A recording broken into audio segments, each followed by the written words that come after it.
வாருங்கள் நண்பர்களே, அக்ஷயா கேட்டரிங்கின் இனிய பொழுதை அனைவரும் மகிழ்வோடு பகிர்ந்து கொள்ளுவோம். வீட்டிற்கும் விசேஷங்களுக்கும் சுவையான உணவு வகைகளை தந்து உங்கள் மனத்தை மகிழ்விக்கும் அக்ஷயா கேட்டரிங்கின் இனிய தருணங்கள். என்சான் உடலுக்கு வயிறே பிரதானம். உலகில் உள்ள உயிர்கள் அனைத்திற்கும் உணவு அத்தியாவசியமானது. அந்த உணவை நேர்த்தியாகவும் சுவையுடனும் தயாரித்து அன்போடு ஒவ்வொரு குடும்பத்திலும் உள்ள பெண்கள் அளிக்கிறார்கள். அதே நேர்த்தியோடும் சுவையுடனும் கவனத்துடன் தயாரிக்கப்படும் எங்கள் அக்ஷயா கேட்டரிங் உணவு வகைகள் உங்களை நிச்சயம் கவரும். தன் குடும்பத்தின் மகிழ்ச்சியையும் திருப்தியையும் காட்டவும் அந்த சந்தோஷத்தை தன் உறவினருக்கும் அளித்து ஆனந்தப்படுவதற்கு உருவாக்கப்பட்டதே விசேஷங்கள். அப்படிப்பட்ட அனைத்து விதமான விசேஷ நிகழ்ச்சிகளையும் உங்களுக்கு அளிக்க உருவானது அக்ஷயா கேட்டரிங். இங்கு உருவாகும் பல வகையான சமையல் வகைகளில் ஒரு சிறு துளியை இன்று காண்போம். கருவேப்பிலை குழம்பு. குழம்பிற்கு தேவையான சாமான்கள்.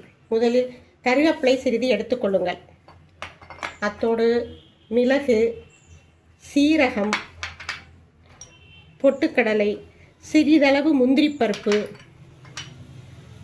துருவிய தேங்காய்ப்பூ, பச்சை மிளகாய், நறுக்கிய வெங்காயமும் உப்பு புளி கரைத்து ஊற வைத்ததும் எடுத்து ஒரு இடமாக வைத்துக்கொள்ள வேண்டியது.